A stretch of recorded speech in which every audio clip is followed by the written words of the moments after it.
Aprendi COBOL em 1900, mais ou menos, tá? Em 1983. E como eu falei, até 7, 8 anos atrás a gente ainda desenvolvia usando COBOL. É legal ressaltar que tu não tinha conhecimento em desenvolvimento web, né? Nenhum. Tu sempre Zero. teve essa curiosidade. Tu era um dos que falavam pra mim, por que tu não faz uma versão do sistema financeiro pra web? Eu falava, tá maluco? Se você desenvolve desktop para web é bem diferente, né? O paradigma. Desktop é muito mais fácil, né, de fazer. Cara, 54 anos. Eu acho que talvez eu esteja vivendo, se não o melhor, um dos melhores momentos da minha vida como desenvolvedor. E a partir daí eu lembro que tu começou a brincar, desenvolver algumas brincadeiras, né? Você deve estar falando, pô, que bobão, cara, isso é tão normal hoje em dia, pra mim é uma coisa tão normal, mas eu tô vivendo isso agora, cara. Cara, aquilo fez assim, ó, a mente. Fala pessoal, tudo bem? Estamos aqui num novo formato com um episódio totalmente piloto, né? Então a gente vai testar. Seja bem-vindo ao Léo. Ao Léo é esse lugar descontraído onde eu vou trazer sempre aqui do meu lado um amigo. E para começar esse episódio piloto, eu trouxe um amigo de verdade. É ou não é, Cortez? É verdade, dá licença. Amigo de muitos anos, amigo de muita data para trás, isso aí. Enfim, é muita coisa porque a gente quer falar. Na verdade, eu chamei o Cortez porque ele é um cara da tecnologia e da música também, né? A gente pode até comentar depois um pouco sobre isso, mas que ultimamente tá envolvido num projeto novo que eu acho que tem a ver com um momento de muita gente que assiste o canal. Então acho que vai ser legal compartilhar um pouco dessa tua experiência aí, Cortez. É ou não é? Legal. E é verdade, tô mesmo numa jornada que eu acho que é a jornada de muitas pessoas hoje que estão empreendendo. Acredito que eu esteja vivendo o que muita gente está vivendo por aí também, viu, Léo? Legal. Bom, a gente já vai entrar nesse assunto. Antes eu quero deixar 2 recados. Primeiro, esse episódio está sendo patrocinado pela Slick Desk. A Slick Desk é a que nos forneceu as cadeiras aqui, que por sinal antes eu tinha uma cadeira aqui, que eu tinha comprado por causa do hype, cara. A cadeira era uma cadeira gamer, né? O hype é gamer. Ah, é verdade. Falaram que era tudo isso e, na verdade, ela só piorou minha lombar. Caramba. E aí eu já tava empurrando com a barriga até que... Eu não sei se tu lembra que eu travei um tempo atrás. Eu aí, lembro, de novo. é verdade. Foi por conta da... Mal postura, né? O negócio era bem complicado. E até eu falei com o pessoal da Slick Desk, eles falaram, não, vamos te mandar uma cadeira que vai ser bacana pra ti. E aí eu falei, pô, eu vou... Não vai ser publi, eu falei pra eles, porque vai ser a realidade, que realmente a cadeira que a gamer, cara, ela não era boa ela não era confortável, ela machucava as pernas na lateral aqui, porque ela tinha um bagulho assim, ó, né? E ela estragou rapidinho esse bagulho do braço aqui, ela começou a abrir, rasgar e tal, enfim. A Slick Desk é totalmente ergonômica, essas cadeiras aqui. Essa nem é a mais top, hein? Ela não é a mais top, ela tem um monte de regulagem aí, da hora, numa rodinha, chama-se Slick Desk Ergos.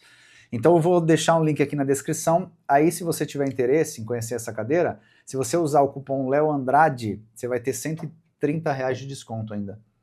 Em cadeiras ou em mesa, né? Que é aquela mesa de levantar, que é a que eu tenho aqui também, né? Que é aquela mesa de subir, ela também é com eles lá. Da hora, os produtos deles são top demais. Então, quiser um negócio de qualidade aí, vai sem medo que você não vai se arrepender. Então, recado dado da Slick Desk. E a Desenvolvo, né? A Desenvolvo, se tu quiser aprender um pouco sobre desenvolvimento visual, e tem uma novidade para chegar, não sei se antes desse episódio ir pro ar ou não, que é a Jornada Desenvolvo. É um programa onde eu vou estar com os grupos de alunos toda semana ao vivo. Que legal, né? E a gente vai fazer um programa de 6 meses, onde eu vou levar conteúdo para essa galera, mas não é sobre ferramenta, é mais sobre conceitos, porque as pessoas têm muita dificuldade com diversas partes do desenvolvimento de sistemas. Por exemplo, a gente estava falando aqui nos bastidores de olhar esse console ali do browser. Ferramenta do desenvolvedor lá, né? As pessoas não entendem esse negócio e precisam entender o mínimo daquilo ali, porque às vezes é ali que tu vai caçar algum problema. Então tem várias outras coisas envolvidas, como funciona a API, o que é cada coisa, por que você tem que saber usar isso, para que você possa conseguir construir aplicações de verdade. Então o programa ele vem muito mais em preparar o profissional mais para o lado dos conceitos, entender muito bem profundamente isso, Porque a ferramenta é debruçar nela e fazer. É verdade. Né? Não é simplesmente ficar aprendendo. Agora clica aqui, agora clica ali. Quando você fala programa ao vivo, é ao vivaço mesmo, uma live, vai rolar uma live, é isso mesmo? É tipo aula. Toda semana vai ter uma aula. Eu vou dar essa aula ao vivo. Além de vai ter também alguns professores, algumas pessoas convidadas. Isso não vai ser transmitido no YouTube, é ao vivo com um grupo, é fechado. É fechado, grupo fechado. Tá. Grupo fechado. Quando tu falou uma live ao vivo, eu achei que ia rolar alguma coisa no YouTube. Não. Infelizmente não dá para eu fazer totalmente. Pô, pega uns trechinhos, mete uns cortes, joga lá no YouTube pra gente ver essa dinâmica. Pode ser. Aí pode ser. Mas vai ter toda semana ao vivo. E de vez em quando vai ter um convidado extra aí, surpresa. Vou convidar uma pessoa de mercado, de repente uma pessoa como você, para trazer uma experiência. Putz, eu enfrentei uma experiência assim, por exemplo, tu tá falando de um problema aqui, né, nos bastidores. De repente, tu trazer a experiência de como tu chegou na solução desse problema. Show. Isso agrega pra caramba, né? Porque, putz, a pessoa enfrenta, às vezes é um detalhe ali, né, de como você tá indo chegar nos dados, que você tá indo de uma maneira diferente, que se tu fosse pela outra maneira, tu traz mais... Isso é legal. Curti a ideia, curti. Enfim. Então, desenvolvo, o link também tá aqui na descrição. Mas para de falar de desenvolvo, para de falar de publicidade, tô tomando um café aqui, o Cortez também. Cortez, cara, a gente se conhece há uns 15... Ou mais, né? Ou mais, não. Mais, pô. Mais tempo, né? Mais tempo. Pô, porque eu te conheço bem antes da Daiane. Mais tempo. E eu conheci o Cortez dentro de um estúdio, né? Dentro de um estúdio de música, de gravação. Foi. Eu lembro até hoje, Cortez, desse estúdio, porque foi assim, a gente tava... o Léo aqui, né? Eu nem sei como é que eu cheguei lá. Tu sabe.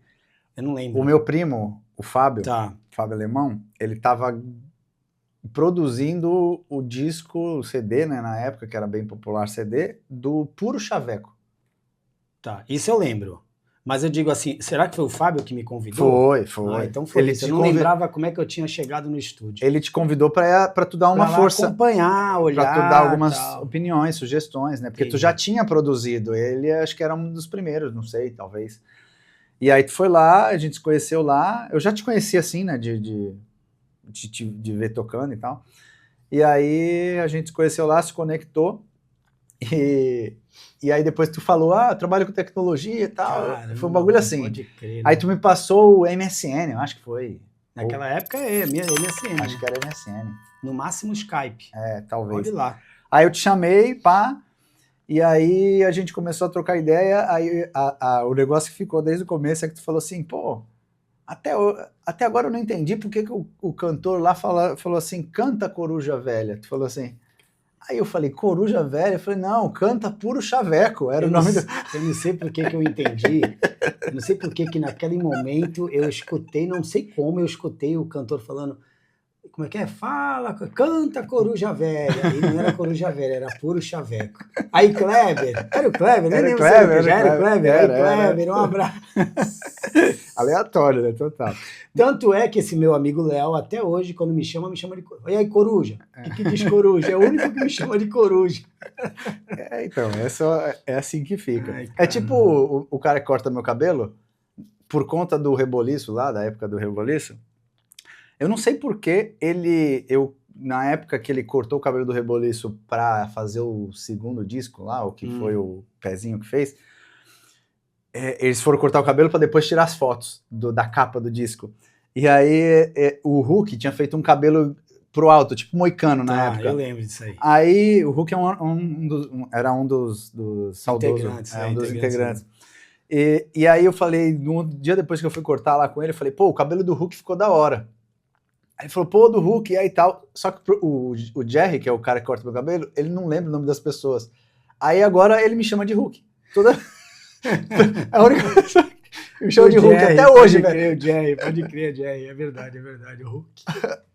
Até hoje ele me chama de Hulk. Ai, cara. Só que ele me manda, quando ele me escreve no WhatsApp, ele me manda Hulk com R.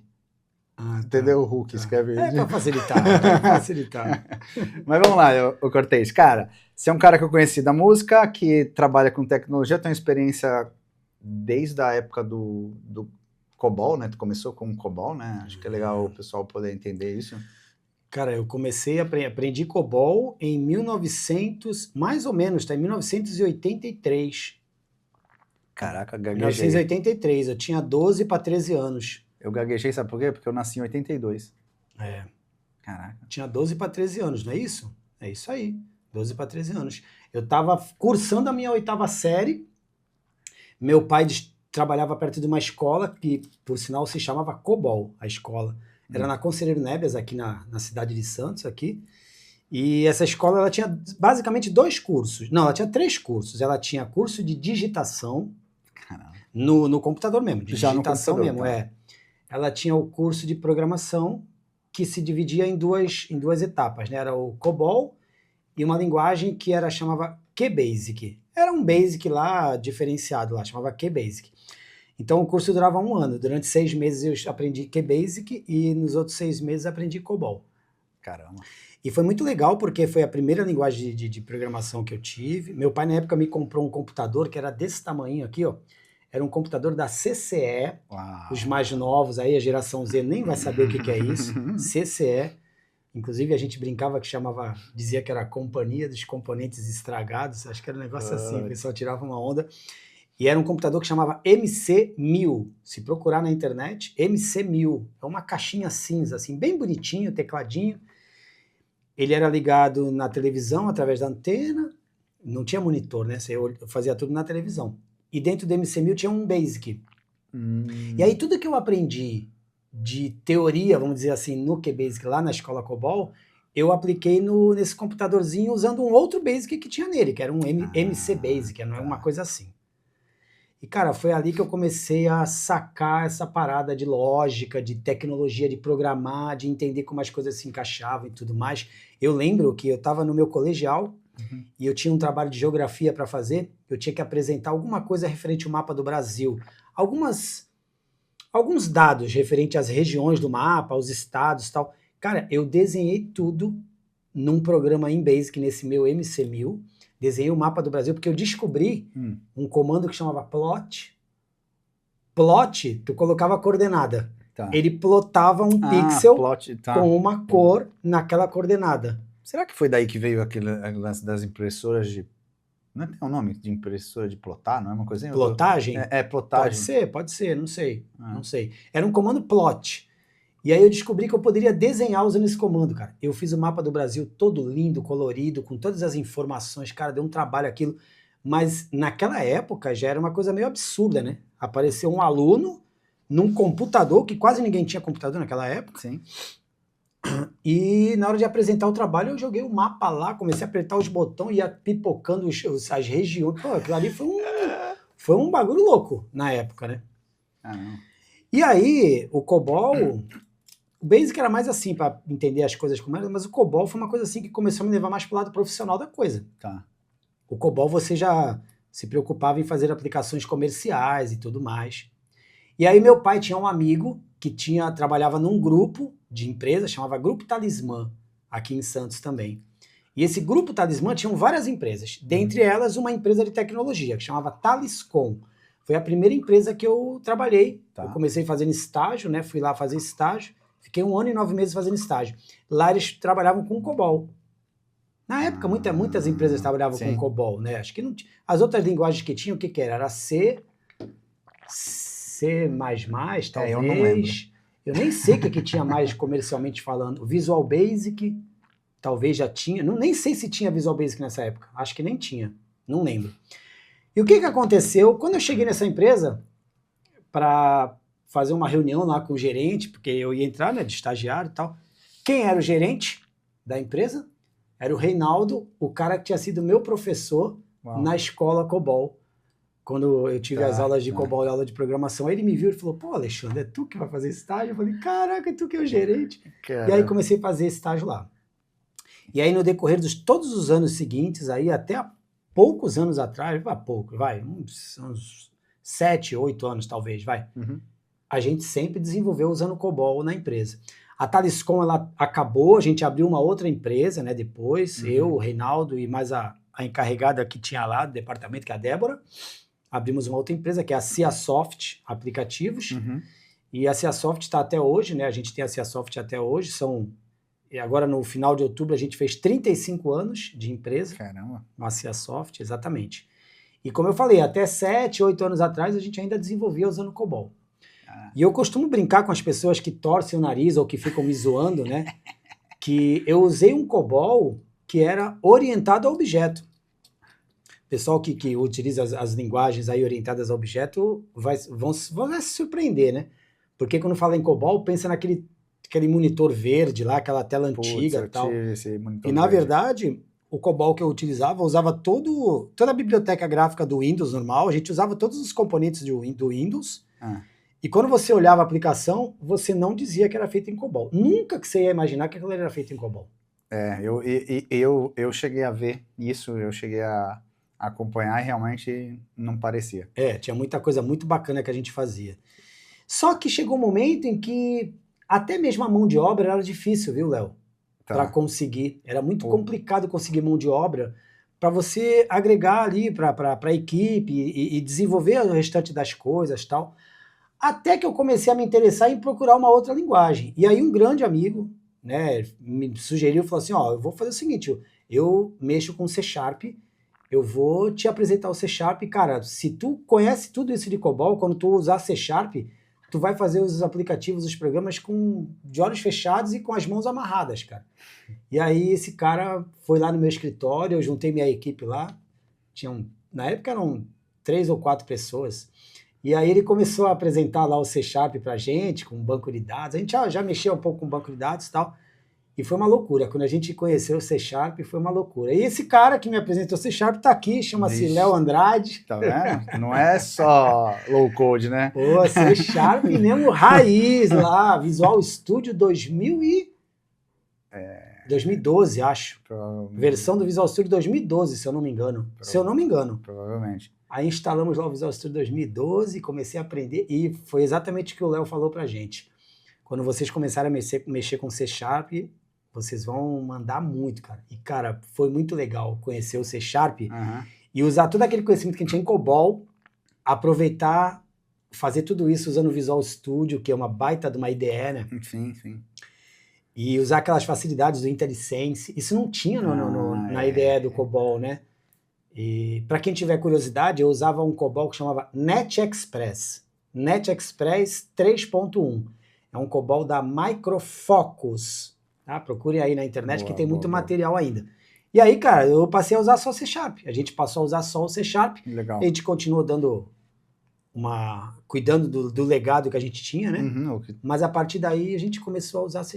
Que legal. Tu estava falando aqui do COBOL e eu fui lembrando de uma coisa que eu ia te mandar, acho que foi ontem ou antes de ontem, que me mandaram num grupo, em homenagem aos COBOL. Não sei se vai dar para o pessoal ver.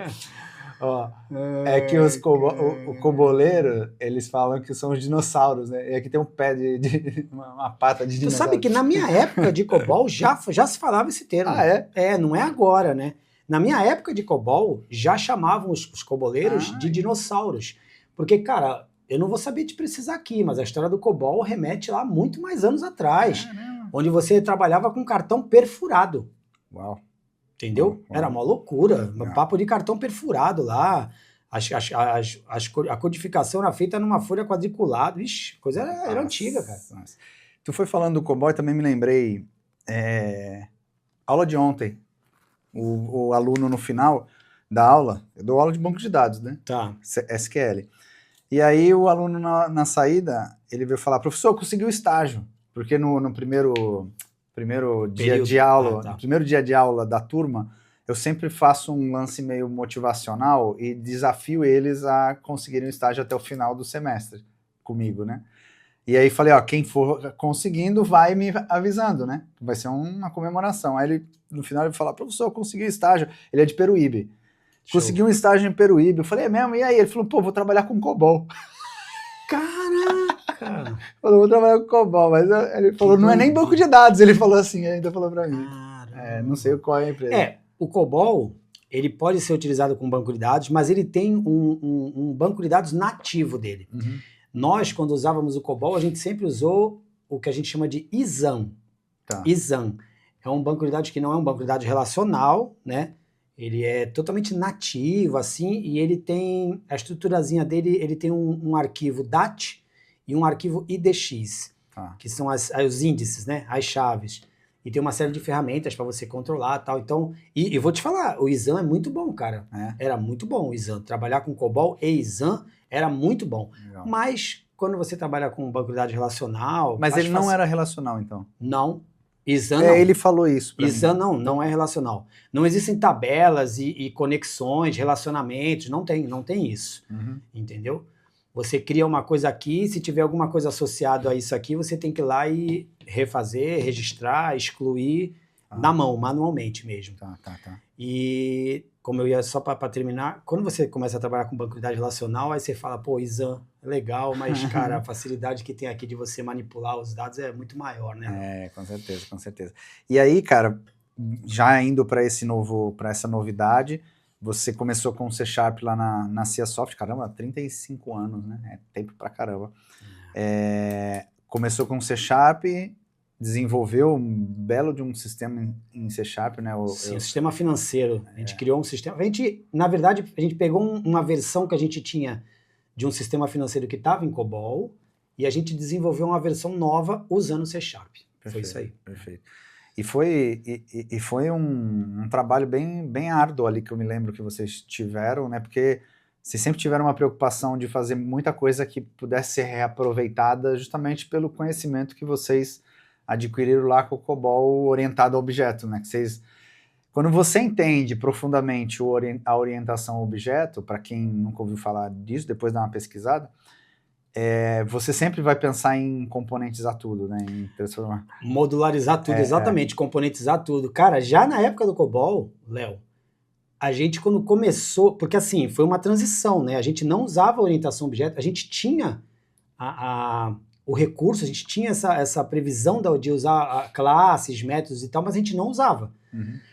Quando a gente começou a usar, inclusive foi um desafio para mim, para eu implementar, para eu colocar essa mudança, falar, olha, agora a gente tem que usar orientação a objeto.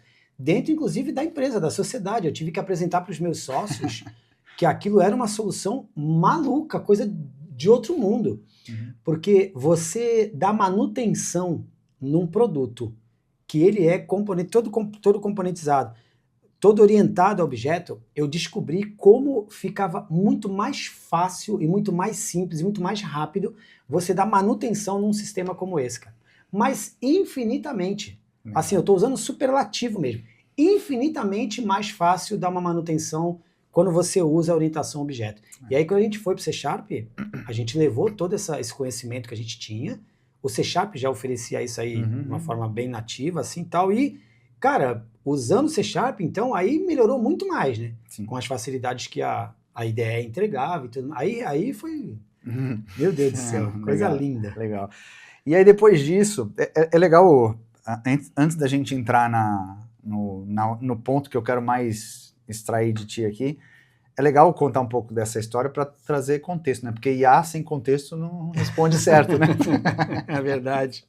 E aí, depois dessa fase de migrar pro sistema para C#, aí a gente já está chegando ali na época da pandemia, mais ou menos, né? Isso aí foi divisor de águas. E aí o Cortez começou a ficar em casa e começou a se interessar por esse universo de desenvolvimento visual. Eu precisava estudar alguma coisa, aquela loucura da pandemia, a gente em casa, trabalhando em home office, pô, nas horas vagas lá, ficava naquela, caramba, o que vai fazer? Não pode sair de casa, tal. Eu caí para dentro de algo legal que eu vi no seu canal, e aí eu falei, cara, eu vou procurar um pouco mais sobre isso aí, cara. Foi exatamente a pandemia que trouxe isso para mim. E tu não tinha nem... É legal ressaltar que tu não tinha conhecimento em desenvolvimento web, né? Nenhum. Tu sempre teve essa curiosidade. Sempre tive curiosidade. Inclusive, eu não curtia desenvolvimento web, porque eu sempre falava naquela época, eu falava assim, pô, internet no Brasil cai toda hora. Pô, toda hora cai, aí o Wi-Fi cai e tal. Pô, isso aí ninguém vai usar não, cara. Porque muita gente falava, eu acho que tu era um dos que falavam pra mim, por que tu não faz uma versão do sistema financeiro pra web? Eu falava, tá maluco. O meu cliente lá, que tem, sei lá, 6 milhões de faturamento mês, não sei, um negócio louco assim. Sim. ele não pode parar o financeiro dele um dia sequer, cara. Eu ficava pensando, pô, se colocasse na web, com a estrutura que tem hoje dos provedores e tudo mais, vai dar ruim. Eu sempre fugia. Eu lembro. Era uma forma de fugir, né? De, não quero estudar isso. Não, é porque realmente mudava, e muda até hoje, né? Bastante o paradigma, né? Se você desenvolve desktop para web, é bem diferente, né? O paradigma na forma de desenvolver. Desktop é muito mais fácil, né, de fazer. Assim, para mim, que eu vinha de programar para desktop, era até mais fácil de entender como é que as coisas funcionavam, porque para mim, passar um dado de um formulário para o outro exato. É muito simples. Agora, quando eu entrava numa página de internet, que eu via as páginas mudando, eu falava, como é que um dado passa de um endereço para o outro, sendo que não tem mais conexão nenhuma de um endereço para o outro? Isso não entrava na minha cabeça. Por isso que é um pouco mais difícil nesse sentido, né? Por isso que é difícil. E aí tu começou a estudar Bubble. Bubble foi a primeira plataforma de desenvolvimento visual que eu conheci, através de um canal, de um vídeo no teu canal, que eu me interessei, e aí eu não só via o teu canal, sim. Procurei mais outros canais, achei o canal do Renato e achei o canal do Fernando Brazão. Esse cara também foi sensacional, cara. Também, ele tinha umas aulas escondidas lá, né? Mano, eu via muito vídeo também dele, Léo, porque ele tinha uma playlist em que ele desenvolvia lá tipo um cadastro de alguma coisa, do início ao fim, sabe? E bem assim, didaticamente também. Cara, vocês foram as pessoas que abriram a minha mente para tentar buscar alguma novidade na minha vida, e o Bubble foi o que eu comecei a realmente colocar como sendo o meu foco. Olha, eu vou estudar Bubble, eu quero saber como é que isso funciona. Eu me lembro quando você encontrou a playlist do Fernando aí, tu me mandou, e acho que ele era o único que, eu não tenho certeza, que tinha falado de SPA. Não foi? Eu acho que foi, cara. Eu lembro que, pra mim assim, aquilo... na internet, né? Acho que foi. Single Page Application. Eu acho que foi, porque ele já mostrava uma ideia de como fazer aquilo ali usando o Bubble, cara. Eu achava aquilo fantástico. Eu falava, cara, não, eu lembro que eu pensei assim, cara, então é assim que as coisas vão aparecendo, é mostrar uma coisa ou outra dependendo de uma condição. Então não é tão difícil assim. Eu comecei, eu falei... E tu tem lógica, né? Então isso. É usar a lógica e fazer o negócio... Cara, aquilo fez assim, ó, a mente. E a partir daí eu lembro que tu começou a brincar com desenvolver algumas brincadeiras, né? Eu não me lembro qual foi a primeira coisa que tu fez. Tá na ponta da minha língua, mas não... Foi o Pop. Exato. O que foi essa... O Pop é porque assim, na verdade... Não, se puder falar, né? Vou falar. Bubble, naquele momento pra mim, era só uma ferramenta de estudos e que eu, como o Léo falou, eu brincava só, Léo. Eu não tava desenvolvendo, até porque eu não tinha ainda muito conhecimento, e pra ser muito sincero, a gente tá em 2025, eu ainda não tenho esse conhecimento todo de desenvolvimento web, mas nem a pau. Ele é modesto. Não, desenvolvimento web não tenho mesmo. Não, eu já aprendi bastante coisa, mas Bubble eu tô caminhando, tô numa caminhada legal. E aí eu lembro que lá, quando a gente começou a fazer esses estudos, eu comecei a fazer esses estudos, e vendo os vídeos lá do SPA, né, do SPA, do Single Page Application, eu falei, caramba, eu tô a fim de fazer um aplicativo, e eu falava pro Léo, pô, como é que a gente faz para fazer um aplicativo que tá na web se tornar um aplicativo para baixar na Play Store? E o Léo, super conhecedor de OutSystem, na época também fazia muito vídeo sobre OutSystem e tudo mais, ele falou, fica tranquilo que dá para fazer um esquema aí. Muito bom.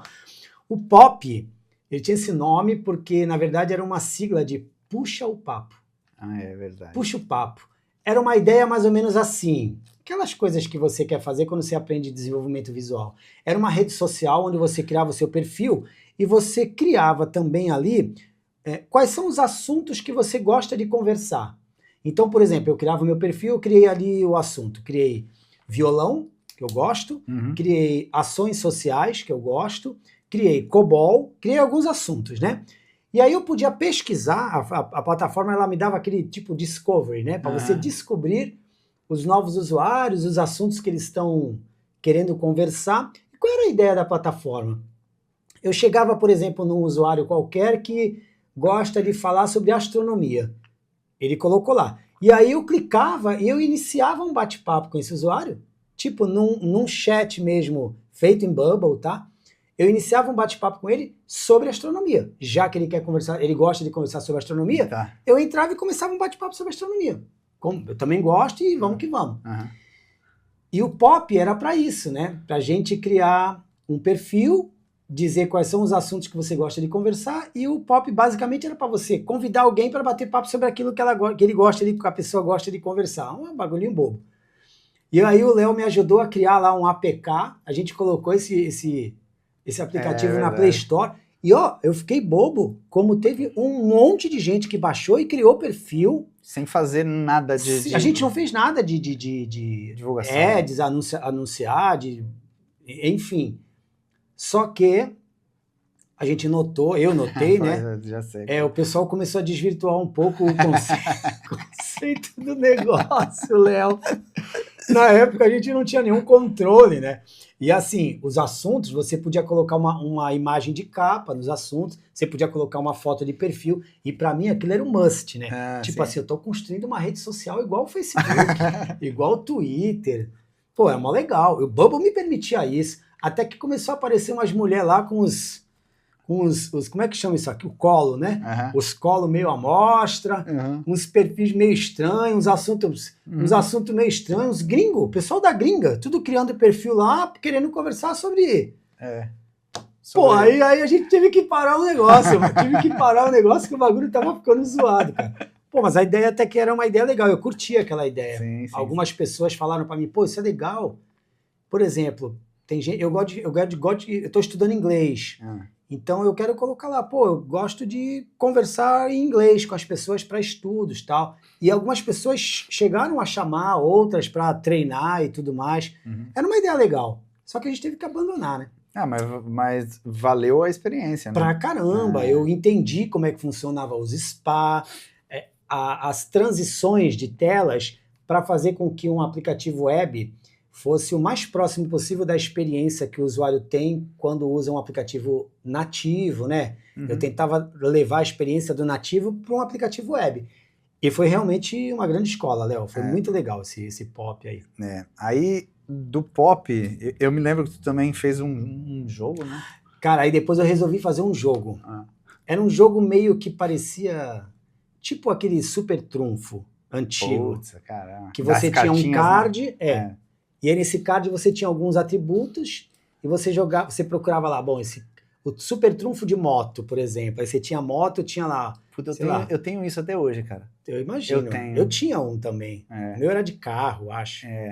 Aí, pra quem não sabe, Super Trunfo, você tinha lá os poderes daquele carro, né? Os poderes. Então tinha lá o carro, tinha aceleração, tinha torque, RPM lá, ou sei lá, cavalos, força do motor, tinha alguns atributos. E aí você jogava um contra o outro card, tipo, escolhendo qual atributo. Era um negócio assim, né? Era, tipo, eu pegava a carta e falava, aí da minha ali eu escolhia um atributo e falava, vai, motor. Aí o meu era tanto, aí se o teu eu fosse falava menos e aí eu perdi a carta pro Léo, né? Era mais ou menos isso. E eu criei um aplicativo que chamava-se Best Three, que era o melhor de 3. É uma brincadeira, né? Best Three, né? Melhor de 3.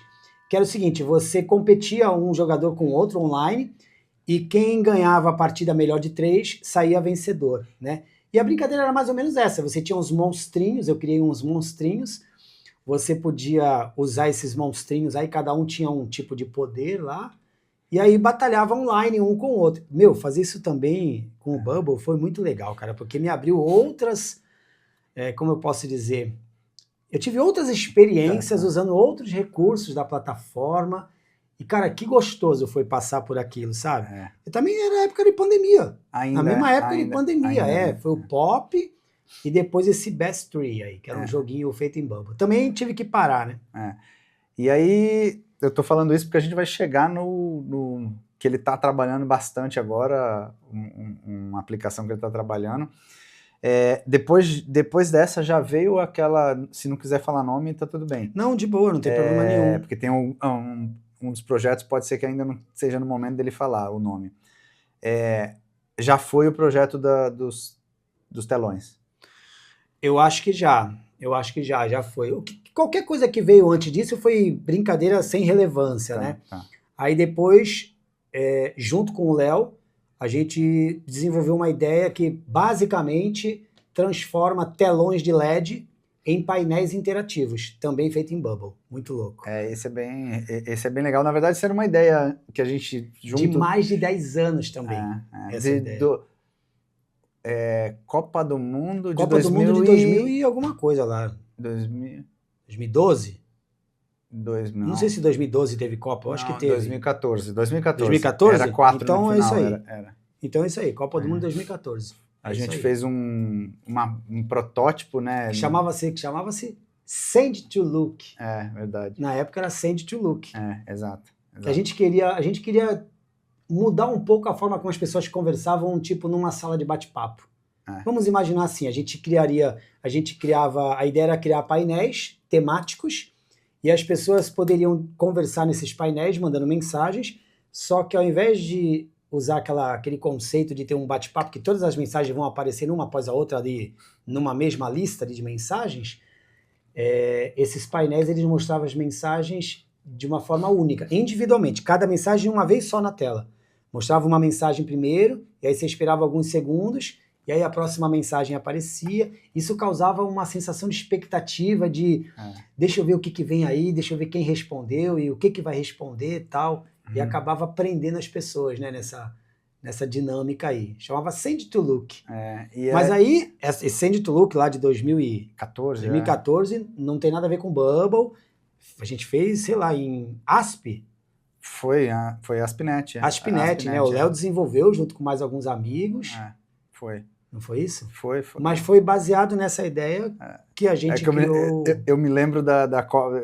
Deve ter sido um pouco antes, mas eu me lembro da Copa de 2014, porque a gente testou durante o jogo. Durante o jogo, e foi bem legal. Foi uma interação engraçada, né? Bem Tinha legal. Um monte de gente entrou e tal, né? Bem legal.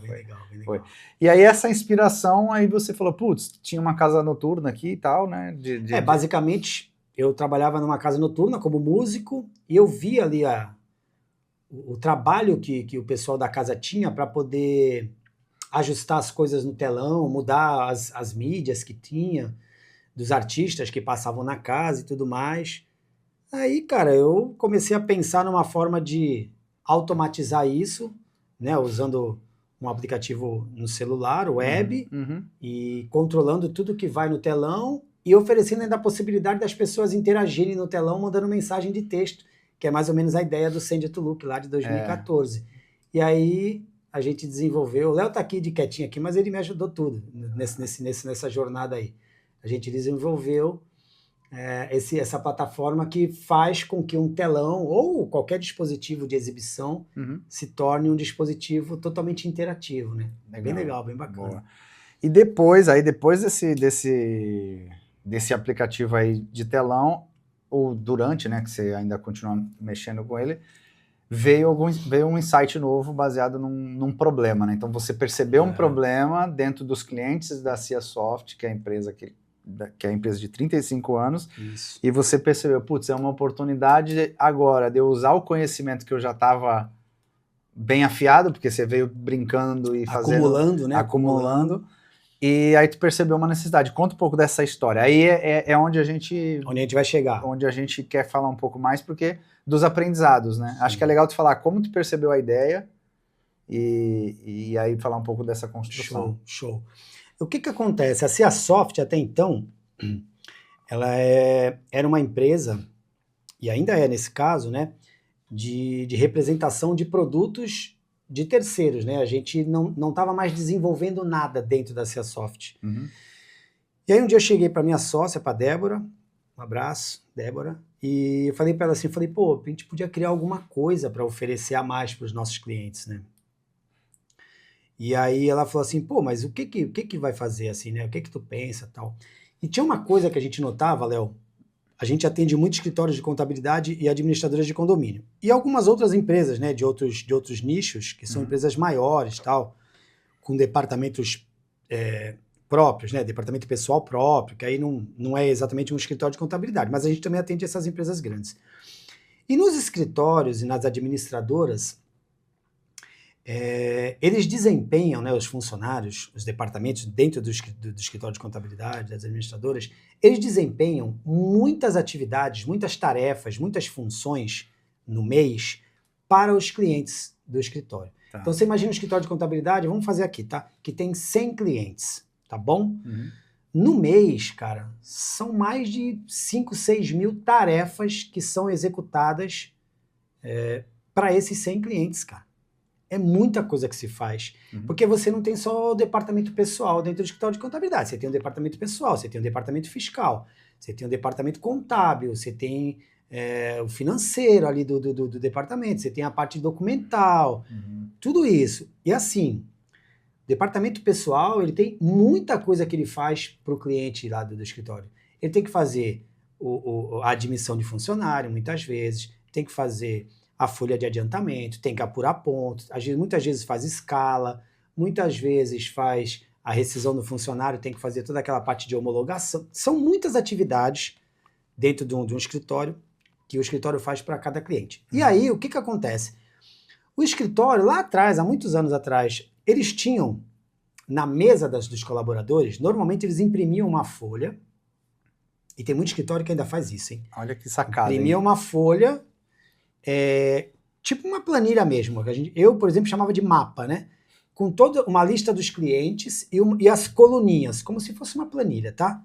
E aí nessas coluninhas o pessoal colocava assim, folha de adiantamento, cartão de ponto, folha do mês, guia do fundo de garantia, guia do IR, guia do INSS e tal, ia colocando. Na época tinham todas essas guias, agora tá tudo mais automatizado, o governo criou o e-social e tá facilitando isso. E aí, conforme as coisas iam se desenrolando no escritório, Léo, o funcionário do escritório ia colocando um xizinho naquilo que ele ia fazendo das empresas, né? Essa folhinha, ela passava de mão em mão, de mesa para mesa, porque o pessoal ia anotando, era tudo uma folha só, e aquilo ali rasgava, rasurava, ficava sujo. Isso evoluiu para uma planilha do Excel, em alguns casos para um Google Planilhas lá, né? Google Sheets, né, que chama. E aí as pessoas passaram a usar esse controle em planilhas do Google ou em planilhas do Excel. Mas mesmo fazendo essa evolução e melhorando um pouco essa dinâmica de deixar de escrever no papel, essas planilhas ainda assim acumulavam meses e meses de trabalho e iam ficando inchadas, iam ficando cada vez mais difíceis de serem manipuladas, sem contar que são várias pessoas usando uma planilha online, às vezes um estava usando, o outro estava usando ao mesmo tempo, mexia num dado que não tinha que mexer, um fazia uma coisa errada, não sabia como voltar, e acabava estragando todo esse trabalho. E eu via isso acontecendo nas empresas, eu falava, meu, não é possível, cara. Eu precisava criar uma coisa para facilitar esse negócio de já fiz isso, já fiz. Clica para dizer que já fez. Tá. E foi basicamente com essa ideia, clica para dizer que já fez tal atividade, tal tarefa. Que eu comecei a desenhar, usando o Bubble, uma plataforma de gestão de processos, ou gestão de tarefas, chamar de qualquer forma assim, vai chegar no mesmo lugar, tá? E eu comecei a fazer tal, ainda meio só para testar, para validar, e fui mostrando para minha sócia, para a Débora, tal. A Débora curtiu a ideia, comecei a mostrar tal. E isso, cara, eu comecei a fazer, eu conversei com um escritório de contabilidade e uma administradora de condomínio. Mas quando tu conversou... Quando eu conversei, eu já estava fazendo porque... Ah, tá. Porque não foi antes de começar. Não, eu como desenvolvedor, tu já sabe como é que é, né? Fica aí, já um insight para quem é desenvolvedor. Normalmente a gente já fala, caraca, isso é uma puta de uma ideia, né? Já vou meter bronca porque isso aqui vai funcionar, vou arrumar umas assinaturas aí no mês, já criei um SaaS e vamos lá, mano, pô, classe A, virei a chave. Comecei a fazer a plataforma, já mesmo sem saber o que era. Pelo menos o MVP, né? Sim. Aquela primeira versão para a gente experimentar. E eu ficava testando dentro da CiaSoft mesmo, junto com a Débora. Trabalhos de vocês. Nossa, e tal. E era mó legal usar, porque a gente simulava um desses controles de empresas e atividades, simulava tudo isso, tudo acontecia em tempo real, e basicamente a gente só precisava dar um clique na atividade para dizer que ela estava ok. Um clique colocava ela como concluída, eu lembro dessa versão, e um clique voltava ela como não concluída, era só isso que fazia. Começo, primeiro. Tá? Então assim, os clientes de um lado, as atividades aqui do outro, e aí tu ia clicando e a gente colocou algumas cores para ficar um visual bacana. A plataforma, basicamente, ela era bem tons de cinza, branco e preto. Tá. Mas essas atividades, elas ficavam coloridinhas quando você clicava. Então dava todo um... E eu todo empolgado, né? Pô, estamos fazendo baita plataforma, vamos lá. Aí, eu lembro que a gente fez um contato com esses 2 clientes, um escritório e uma administradora, para falar, pô, a gente criou um controle aqui, não quer usar para tu experimentar, para ver como é que é, tal. Assim, tipo aí, testa aí, né? Testa aí, cliente nosso, cliente, testa aí, não precisa pagar nada, é só pra gente ver como é que é. E aí, esses escritórios, que eram parceiros nossos, clientes, começaram a utilizar. E começaram a utilizar, mas logo se desinteressaram, tipo, começaram a usar no início e aí meio que pararam, tal. Aí eu mesmo, parei um pouco de mexer com a plataforma. Eu falei, pô, não rolou. Não deu certo, né? Não rolou. Pô, aí parei, Léo. Parei, fiquei meio chateado e tal. Até que a gente, abrindo o nosso leque de possibilidades, de negócios, a gente fez uma parceria com um rapaz que era do Sul, na parte tributária. A gente ia oferecer um serviço na parte tributária, tá? E aí, conversa daqui, conversa dali, ele perguntou o que a gente tinha, e aí eu acho que a gente comentou em algum momento que a gente estava trabalhando numa plataforma de tarefas, tal. E ele quis ver, cara. Tá. Aí nós mostramos a plataforma, eu ia falar o nome, eu quero deixar o nome mais para frente. Nós mostramos. Quase saiu. Nós mostramos a plataforma pro rapaz. E aí, cara, ele viu e gostou muito, cara. Ele falou, cara, vou te apresentar um cara que ele trabalha com isso. Ele pode te dar uns feedback para tu melhorar isso aí. Aí voltou em mim o tesão, aquela vontade de voltar a investir nisso. Eu falei, pô, vamos ver, né? E detalhe, não tinha ninguém usando. Tá. Não tinha ninguém usando. Aí nós tivemos uma reunião com esse cara. Esse cara, ele vendia uma plataforma famosa, que hoje é concorrente, vamos dizer assim. Ele vendia isso no mercado. Quando eu mostrei a ideia da nossa plataforma, ele pirou. Porque ele falou, isso é muito fácil, cara. A plataforma que eu vendo, que eu ofereço hoje no mercado, assim, em comparação com a tua, é dificílima de configurar. Entendi. A tua, o cliente já começa a usar, tipo, em poucos minutos já está usando. Aí aquilo foi me motivando, Léo. Eu falei, pô, a gente está no caminho certo e eu nem saquei que era o caminho certo. Eu achei que a gente tinha parado de mexer. Aí eu falei, pô, cara, eu acho que tem uma parada aí, mano. Aí falei com a Débora, eu vou voltar a colocar uma energia nisso aí. Ela falou, pô, cai pra dentro, vambora. E esse cara, que é o Augusto, tá? Augusto, lá do Sul? Um abraço pro Augusto, é lá do Sul, ele boa. Ele começou a me dar um monte de feedback. Curitiba? Hã? Curitiba? Curitiba. Curitiba. Leite quente? Cara, e aí ele começou a me dar muito feedback. Pô, faz isso aqui que é legal, coloca isso aqui que é legal, tal. E nesse meio tempo, eu voltei a fazer contato com as pessoas que a gente tinha feito contato e com mais alguns escritórios, porque aí a gente tinha evoluído um pouco mais a plataforma. Com o feedback do Augusto e tal. Ele me falou de alguns players, né? Inclusive da ferramenta que ele usava. Eu fui olhar um pouquinho, bem pouco, porque eu não queria me sentir condicionado. Sim. Olhei um pouco do que era ali, do que a ferramenta fazia, e eu falei, pô, dá para evoluir isso aqui muito bem. Tal qual foi a minha surpresa, de que com aquela versão que a gente tinha evoluído um pouquinho mais, a gente entrou em contato com o cliente, eles se interessaram em utilizar, e aí, especificamente, 2 clientes nossos começaram a usar a plataforma, já com aquelas novidades que a gente tinha implementado. E aí, Léo, o uso ele começou a ser mais recorrente, o uso foi ficando cada vez mais frequente, a quantidade de dados começou a aumentar, e aí é que começou a jornada muito legal, porque os feedbacks começaram a chegar também de uma maneira mais frequente. feedbacks muito relevantes, muito interessantes, e a gente começou a trabalhar na plataforma somente naquelas demandas que a gente realmente notava lá nos 2 clientes. Depois acabou 4 pessoas usando naquele período, a gente acabou notando as dores que eles tinham, tudo aquilo que eles estavam precisando, e eles nos mandavam e a gente começou a evoluir a plataforma. E aí a jornada ficou gostosa, né? Porque a gente estava trabalhando em algo que realmente estava resolvendo o problema lá deles. Eles estavam usando muito. Eles estavam usando não para te dar feedback, mas para usar mesmo. Eles já estavam usando com dados reais, e a coisa foi tomando uma proporção, para tu ter uma ideia, muito rapidamente, um desses clientes já chegou a ter 40 usuários em tempo real, simultaneamente, usando a plataforma, num cliente só. E pra gente aquilo era sensacional, porque eu tinha na minha frente, usando lá os recursos que o Bubble oferece para a gente monitorar, né, em tempo real o que estava acontecendo, eu tinha uma visão muito clara de tudo que eles estavam usando, tudo que estava funcionando bem, tudo que não estava funcionando bem, tudo que estava consumindo muito WUs. E eu cheguei nesse ponto, tá? Legal. É importante falar, para quem não sabe, o Bubble, ele precifica, né, o custo do aplicativo, né, Léo? Sim. Através do consumo dos recursos que o teu aplicativo usa do servidor lá do Bubble, que são os WUs, Workloads Units, né?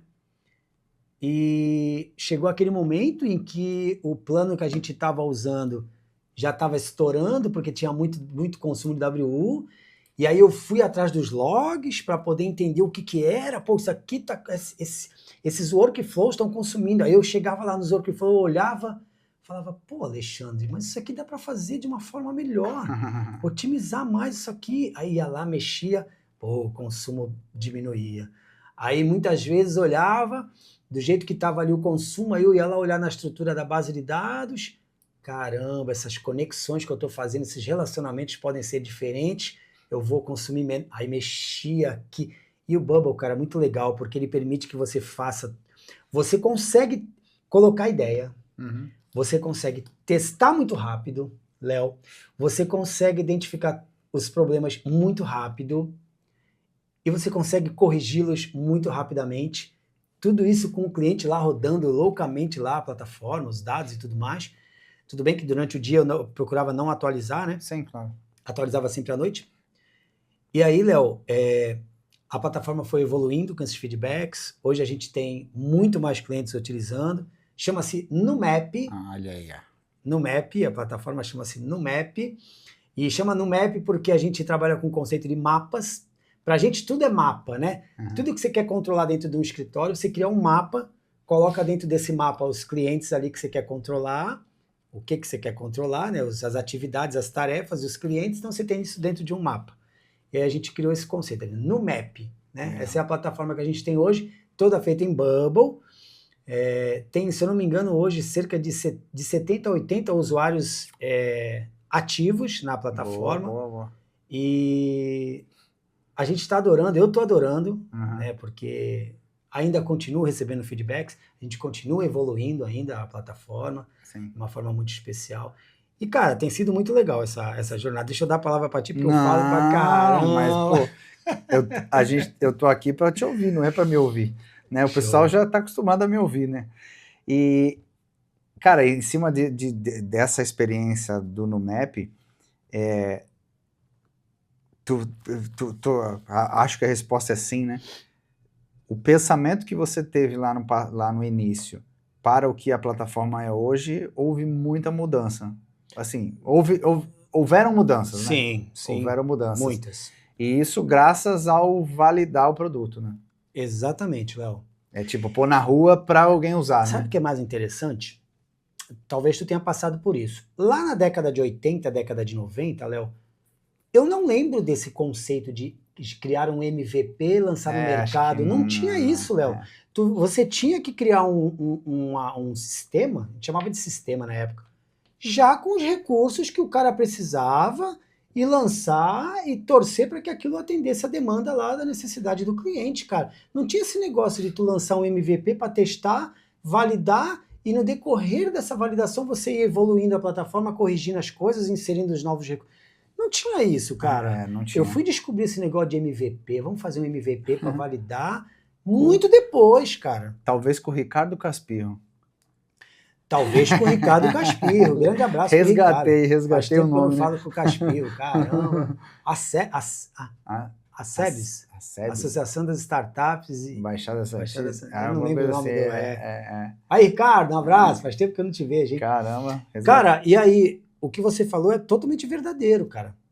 A ferramenta, ela foi evoluindo muito com a validação junto aos clientes. E ainda hoje, cara, a gente, ao lançar um novo recurso, eu me sinto muito tranquilo em lançar esse recurso num formato muito básico. Tipo, o cliente está me pedindo lá uma inovação. Eu lanço essa inovação, assim, muito básica, Léo. Jogo lá, analiso os logs, vejo como é que a coisa tá rolando. Eles muito rapidamente já me falam, pô, isso aqui tá legal, mas tá ruim de clicar aqui, não sei o que. Eles falam, o cliente me dá esse feedback e eu rapidamente evoluo aquele recurso assim, cara. É tão bom viver isso, cara. Eu tô vivendo uma fase muito legal, assim, da minha vida. Ó, esse vídeo que tá aí, deve estar chegando aqui para vocês, eu não sei se chegou antes ou depois, mas provavelmente depois do meu aniversário. 10 de novembro, tá? Chegando. Provavelmente, né? Chegando. E assim, cara, 54 anos, eu acho que talvez eu esteja vivendo, se não o melhor, um dos melhores momentos da minha vida como desenvolvedor. Caramba. Por viver essa jornada, assim, de ter uma plataforma, de ter os assinantes chegando, de poder lançar os recursos, de você ter um único lugar. Pô, Léo, eu sou da época, para quem não sabe, eu sou da época de ter um sistema desktop em 100 clientes. Uau. E na hora de atualizar o sistema, eu ter uma atualização feita num disquete, num executável, dentro de uns disquetes, e ter 100 disquetes, muitas vezes a atualização era muito maior que um disquete, então era 2, 3 disquetes para cada cliente. Nossa. E o cliente ir lá no meu escritório, na CIASoft, buscar os disquetes para ele levar para o escritório para atualizar o sistema.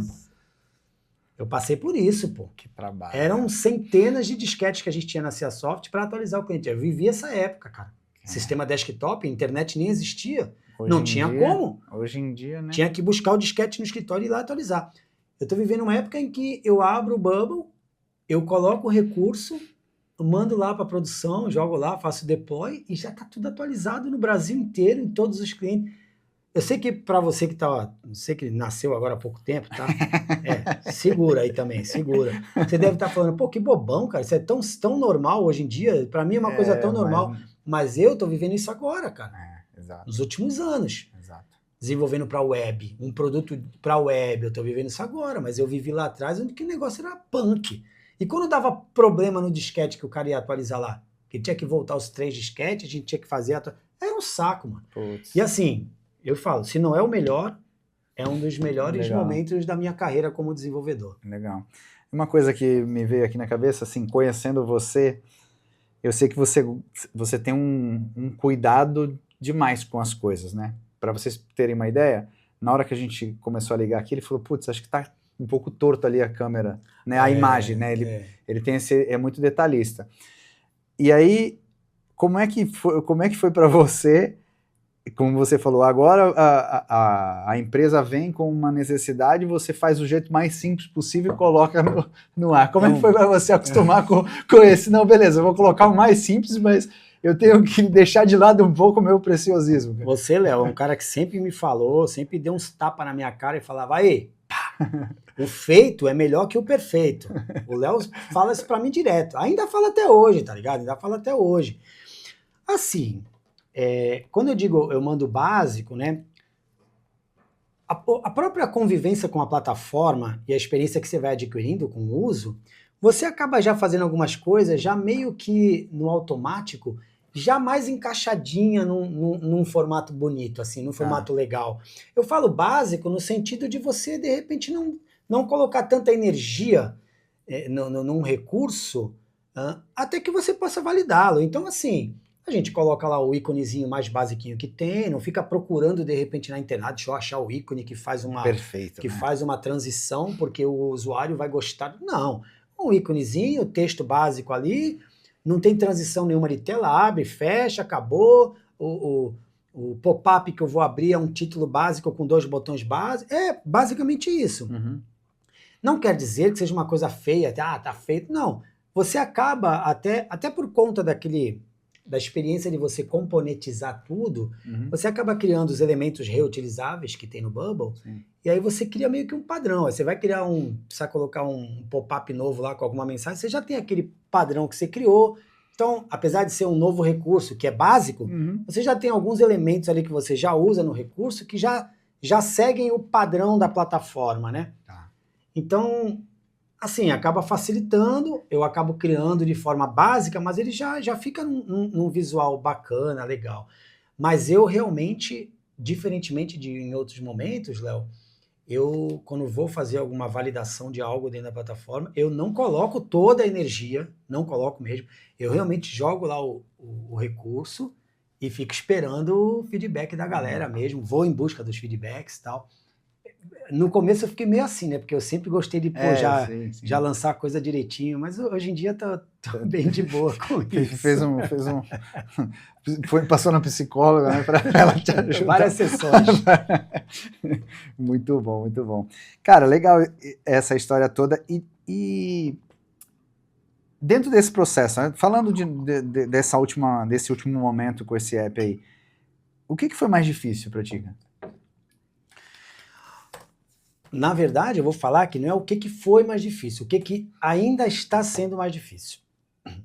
E eu acho, Léo, que o que eu vou falar aqui, o que a gente vai conversar aqui agora, eu tenho quase certeza de que é um problema que muitos desenvolvedores encontram.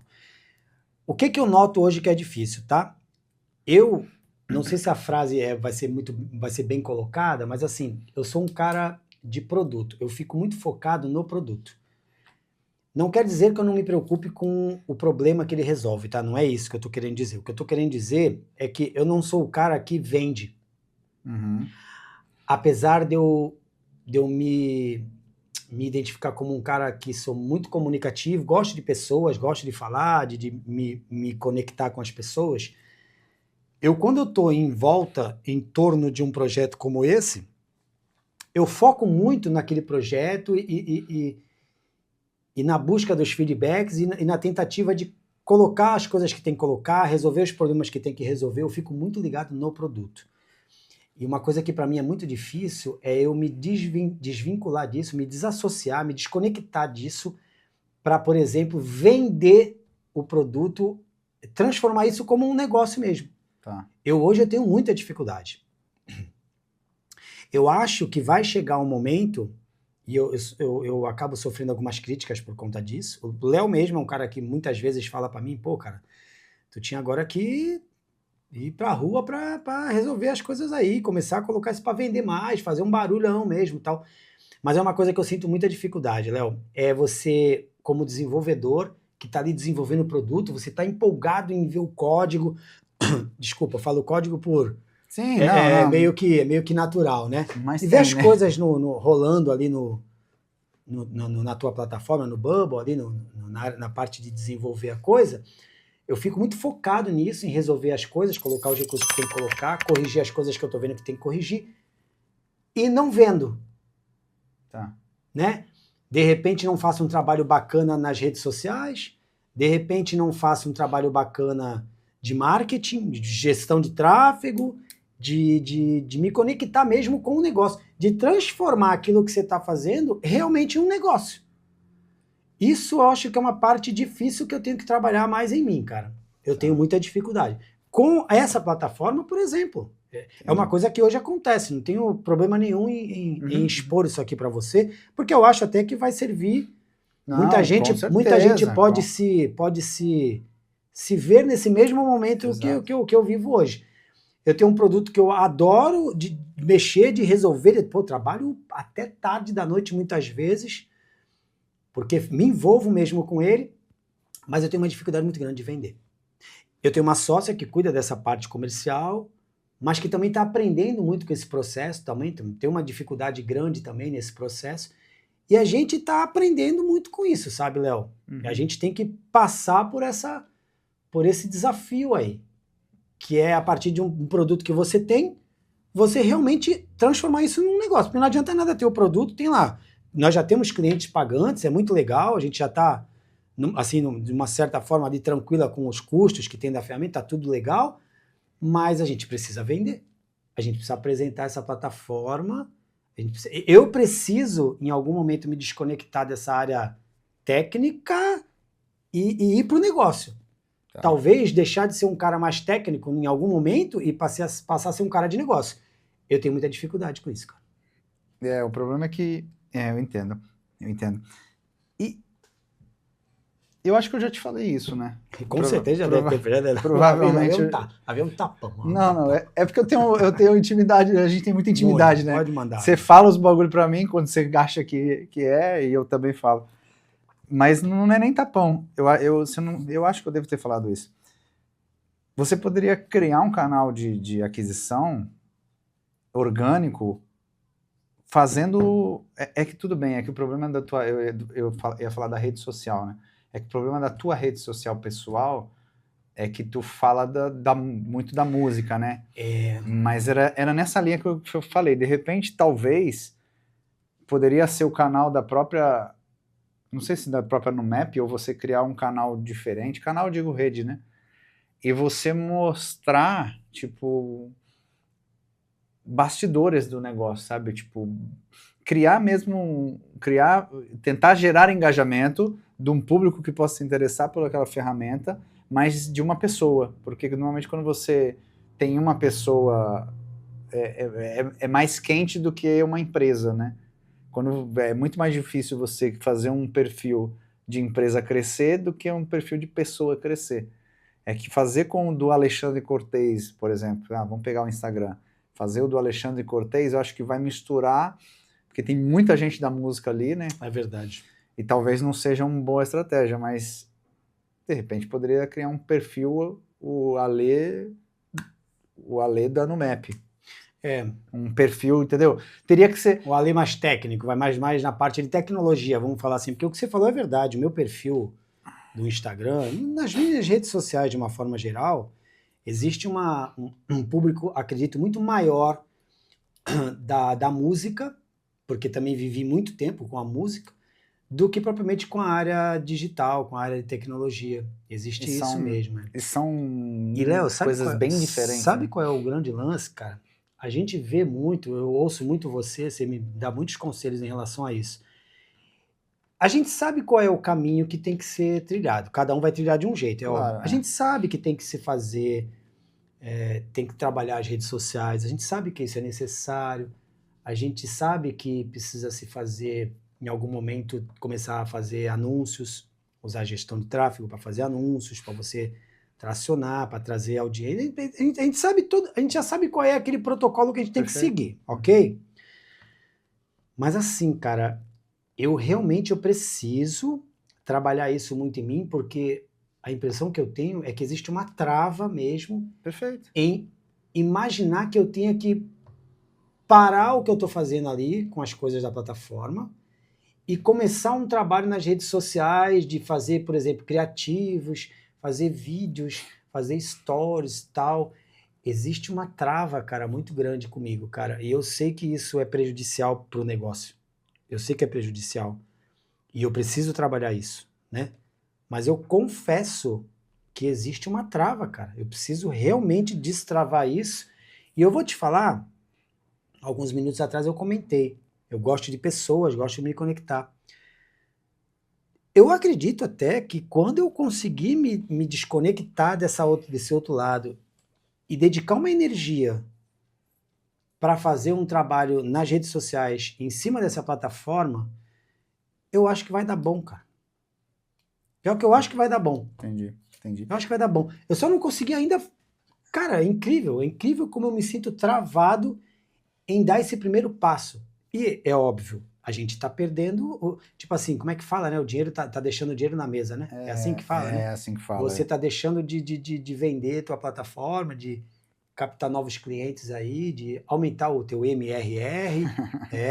Exatamente, cara, né? Tá deixando isso porque tu não tá fazendo o trabalho que tem que ser feito, cara. Eu vejo muito os canais, até do teu amigo, do Bruno, Ah, o Bruno da Microsize, né? O Bruno Microsize, o Okamoto, o Thiago Costa, vejo Pô, também. o Thiago é um querido, cara. Eu conheci ele. Não que o Thiago Bruno é não seja. sensacional, cara. Não... Thiago é um sensacional. O Bruno já.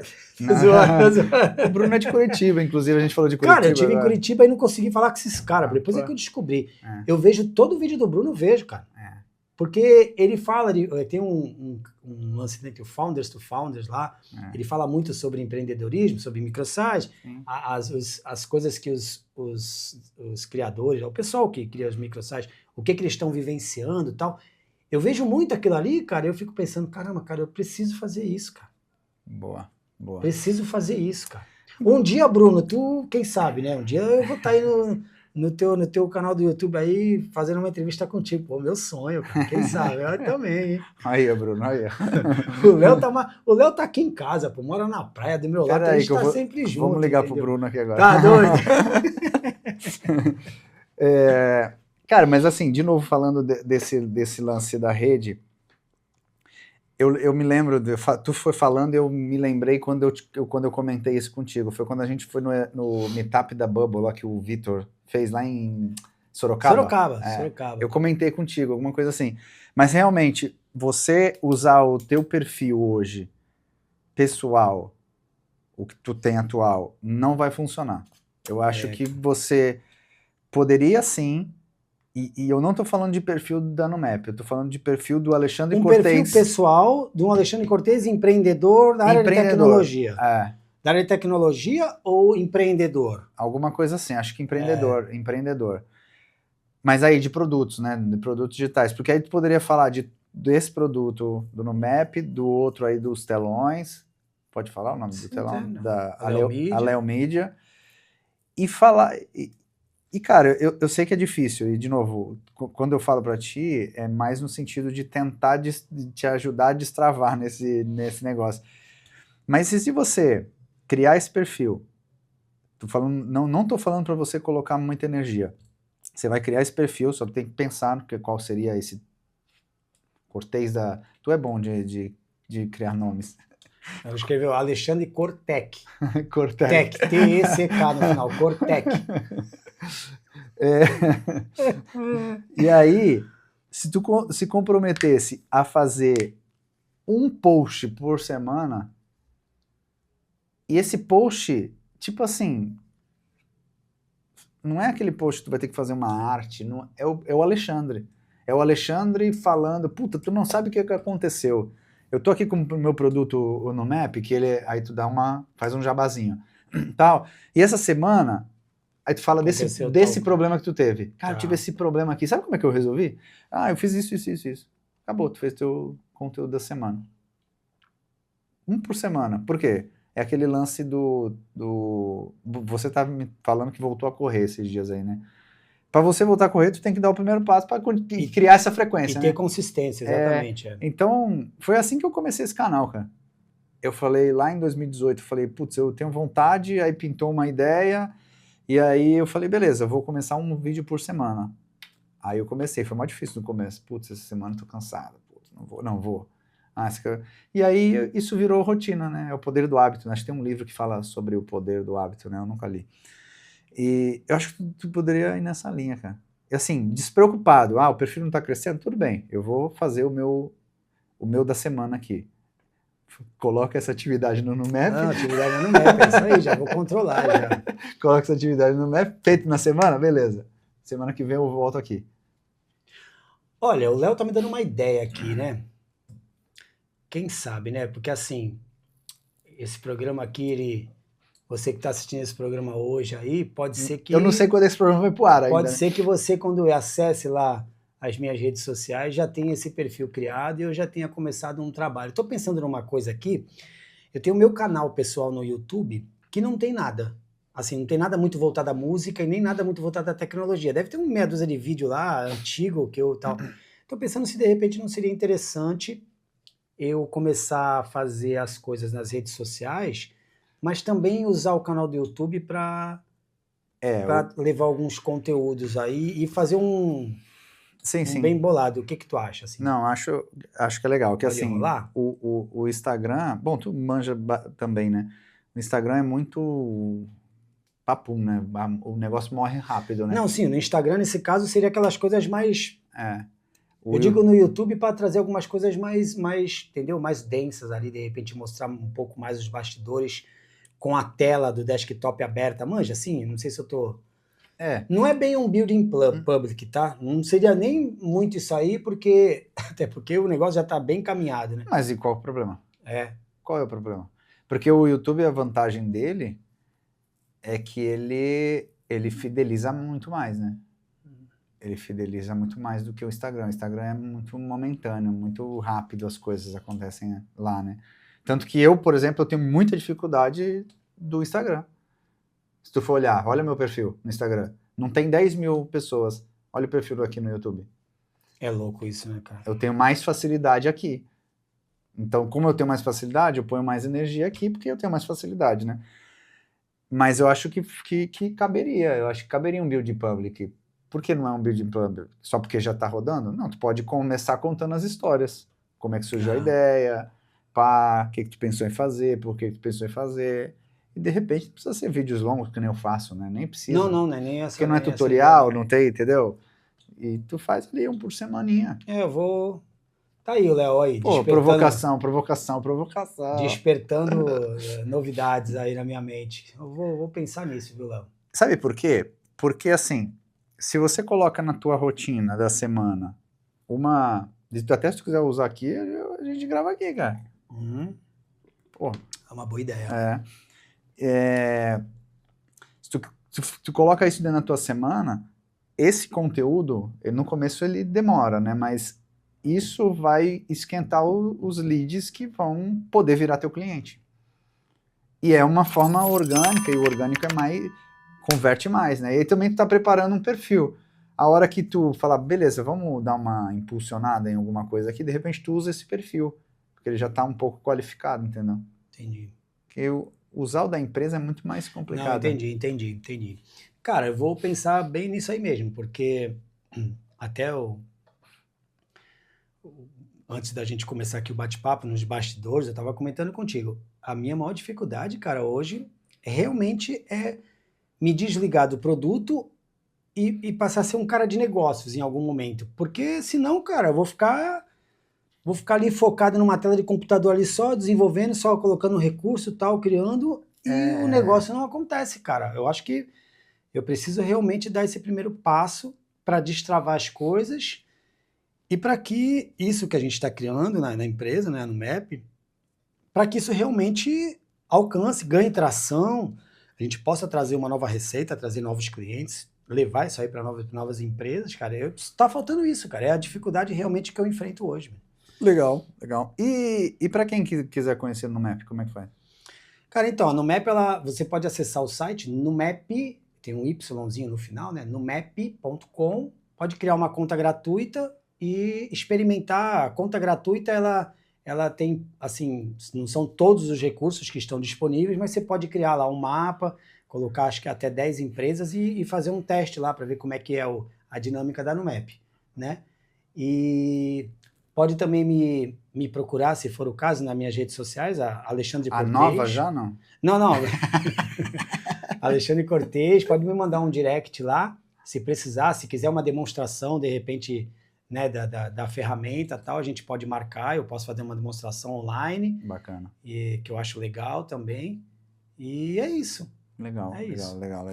Bom, Cortez, cara, quero te agradecer. Acho que a conversa foi desde lá de trás, né? Foi bastante profunda aqui. Eu até anotei que em 83 tu começou com COBOL, cara, para não esquecer esse detalhe aqui, ó. E 35 anos aí de CiaSoft aí, né? Ou seja, mais 35 anos só da CiaSoft, desenvolvendo profissionalmente, né? Um pouquinho mais. Aí seria, 35 com a CiaSoft, põe aí mais uns 4 anos, vai. Olha. 3 anos, por aí. Quase chegando nos 40 aí de desenvolvedor, né? De desenvolvimento. Que doideira, né? É uma vida, né? Uma vida.